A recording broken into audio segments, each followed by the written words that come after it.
صافي الملف تحسم ان شاء الله نهار 8 اكتوبر. هاد اكتوبر الجاي الطاس غادي تعلن من الفائز بكاس افريقيا 2025 يا جدك. التفخر والافتخار والتفخير ان شاء الله غادي نديرو حنايا نهار 9 اكتوبر. غادي نخرجوا زطروطات حيت باين شكون اللي رابح. بعد ما الكاف علنات بان المغرب هو اللي فاز ب3-0 ناضت السنغال مشات تشكات للطاس.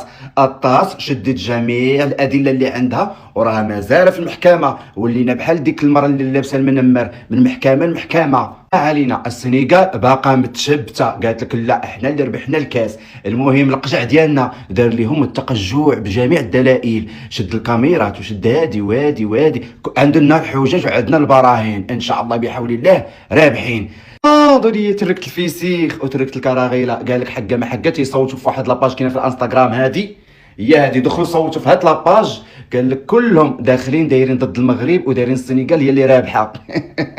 وتركت الفيسيخ وتركت اي هكا. تم تكرموا بلاصتكم يا الكارمين. باي.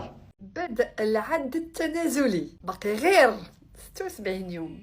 سولوني علاش الجلسه اللي حددتها محكمه الطاس على ود القضيه ديال السنغال اللي حطتها ضد شكون؟ الكاف والجامعه الملكيه لكره القدم. انت اعترضوا القرار ديال الكاف ما يعطونا حنا اللقب. انا بغيت غير نعرف شنو هما الادله اللي عندهم، شنو هما الحجج، شنو حاطين، كيفاش زعما غتقنعوهم. والقانون واضح نوار سور بلون. لا الجامعه الملكيه بقياده السي فوزي القجع حطت الملف كامل متكامل شامل مقمح بالدارجه، مقمح هكا، فيه وثائق، فيه فيديوهات، فيه صور، يمكن فيه حتى محادثات بتاتر. وضروري خاصو يدعم الموقف ديالنا، زيدوا عليه حتى القانون اولا. anyway الطاس حددت التاريخ 8 اكتوبر جلسه الاستماع، واحده من اهم الجلسات الرياضيه اللي كيتسناها ماشي افريقيا كيتسناها، لا العالم كلش كيسينها. بيس. ها اللي قلنا فينكم دوك اللي كانوا خارجين بشي بيانات مزيفه تيقولوا بلي المحكمه الطاس حكمت السنغال بكاس افريقيا من بعد ما رجعنا حنايا من كاس العالم. هذه اسبوعين ولا 10 ايام هذه باش كانوا تيقولوا الهضره هذه. وفينكم اليوم هاد اليومات خرجت المحكمه ديال الطاس ومن مصادر رسميه بحال الجريده ديال المنتخب انه الحكم النهائي نتاع بطل كاس افريقيا واللي هو حاليا منتخب مغربي غادي يصدر في شهر اكتوبر. عقلوا على هذا التاريخ اللي كتشوفوه هنايا 8 شهر 10 2026 غادي يتم الاعلان الرسمي على الفائز بكاس افريقيا ديال 2026 اللي تنظم في المغرب، واللي كاين من بين احسن النسخ ونقدروا نقولوا احسن نسخه اللي داز بطبيعه الحال حيت تنظمات في بلادنا بلد المغرب. صراحه عطوا بزاف هذا الشيء هذا، عطوا بزاف لانه كيقولوا مورا كاس العالم غادي يتم الاصدار الريزولطا وداك الشيء، ولكن دابا تعطل يعني غنتسناو شهر 10. انا قبل ما غنقول لك بعدا اول حاجه خلي الراي ديالك في كومونتير. واش كتوقع القرار غيكون في صالحنا حنا كمغاربه ولا في صالحهم هما؟ بغيت الراي ديالك في كومونتير. توقع هذا الفيديو غادي نرجعوا ليه ان شاء الله ملي غادي يخرج القرار. انا حاجه اللي بغيت نجاوب عليها بعض الكومونتيرات كيقول لك احنا ولينا بحال الجيران وحنا ولينا بحال هادو وشوهتونا والناس جابوها سميتو بالقدم، حنا بنجيبوها بالقلم. والله الا الهضره هادي وحق الرب اللي مسالي قبو هاز التليفون وهو توكسيك مع راسو وكئيب مع راسو وفي ديك الانرجي نيجاتيف مع راسو كيبغي يبارطاجيها مع بنات. ودابا انت كشخص جا واحد دارك دارك داليك، اشنو غادي دير؟ غتنوض عليه لانه غير قانوني داكشي هذيك، حيت الدولك ديالك انت هانيه. ولكن ملي المنتخب مشى بغى يرجع الحق ديالو، لا ديك الساعه لا غشوها. شد العقليه هذه، شد العقليه والله العظيم ماشي عقليات عندنا والله العظيم. شوف شي عقليات راه بزاف خصوصا الفئه ديال الفيسبوك راه ما يمكنش. تقدر تتفق معايا في هذه الهضره وتقدر لا، الا عندك شي هضره عكس الكلام ديالي انا غلط، انا نسمع ليك. كيف ما بزز منك غتسمع الراي ديالي ونقول كيف ما بغيتيش انت، بزز مني انا نسمع الراي ديالك خلي ليا في كومونتير. راه من حقنا نجيبوا الكاس ديالنا، راه في بلادنا. سي فري درنا اخطاء ما كانش نحصلهم، خليهم يخرجوا وكل شيء، ولكن اش غنديروا؟ صافي القجع خدام، كلشي خدام، حقنا غادي يرجع. جبنا الكاس داكشي اللي بغينا، ما جبناش وهادي ما غاديش تكون، لانهم انسحبوا. وان شاء الله الخبر غيجينا من سويسرا، انا تما فين غتكون المحكمه، ان شاء الله غادي يكون اللقب ديال المغرب، وغادي ينوضوا الاعداء وغادي يقولوا جبتوها بالمعارف والقجاع وهادي الهضره عاوتاني ديال صحاب الطاقه السلبيه. فهمتي؟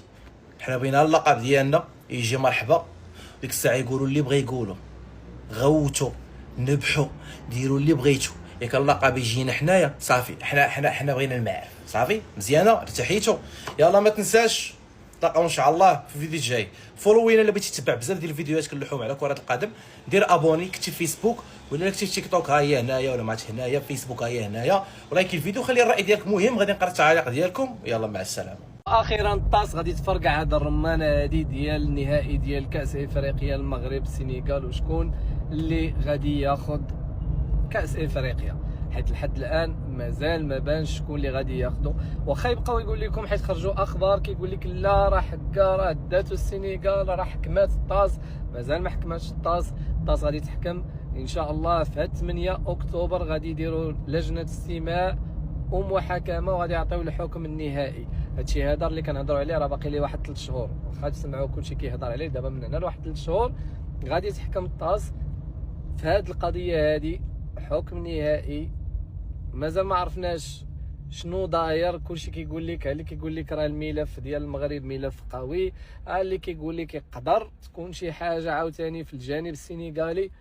مهم الميساج اللي بغيت نوصل لكم هو انكم ما تثيقوش بزاف، ولحد الان راه مازال نص نص، يعني ما تعطى المغرب ما تعطى السنغال. هي حنايا كأحقية عطاتنا الكاف للسيناف، حنا دابا هما ابطال افريقيا، ولكن مازال نتسناو حنايا حتى الحكم ديال الطاس وما نسبقوش الاحداث.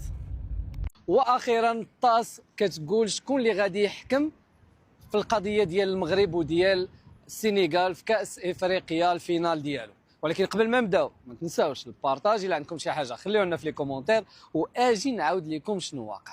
اذا الطاس كتقرر الجنسيه ديال الحكم اللي غادي يحكم في الملف ديال المغرب والسنغال اللي كان في النهائي ديال كاس افريقيا، واللي حكمات المحكمه ان ديال السنغال، ومن بعد الاستئناف عطات الكاس للمغرب، ولكن السنغال مشات هزات الملف للطاس. ودابا كيقولوا شكون اللي غادي يكون الحكم رسميا. قبل ما نساو بعدا كانوا خرجوا بزاف ديال الاشاعات كيقولوا بان الملف صافي سهله، وبان الطاس حكمات لصالح السنغال، وهادشي كامل مجرد اخبار كاذبه واللي كتكون فيها واحد الانتشار كبير في مواقع التواصل الاجتماعي. ولكن الخبر الرسمي هو هذا، الجنسيه ديالو هو فرنسي هو اللي غادي يحكم في هذا الملف هذا. والمغرب اختار محامي ايطالي، والسنغال اختارت محامي سويسري. اذا قريبا غادي يسالي هذا الملف هذا. ولكن واحد الحاجه اللي بغيتكم ضروري ديروها في راسكم، هو ان هذا الملف هذا راه مازال نص، يقدر يكون ديال السنغال يقدر يكون ديال المغرب. يعني ما يبقاوش بزاف ديال الناس يقول لكم لا راه صافي راه الملف ديال المغرب كبير راه حقا غادي ديها المغرب. مازال لحد الان ديما خليو ديك 50-50 وان شاء الله مربوحه. تهلاو.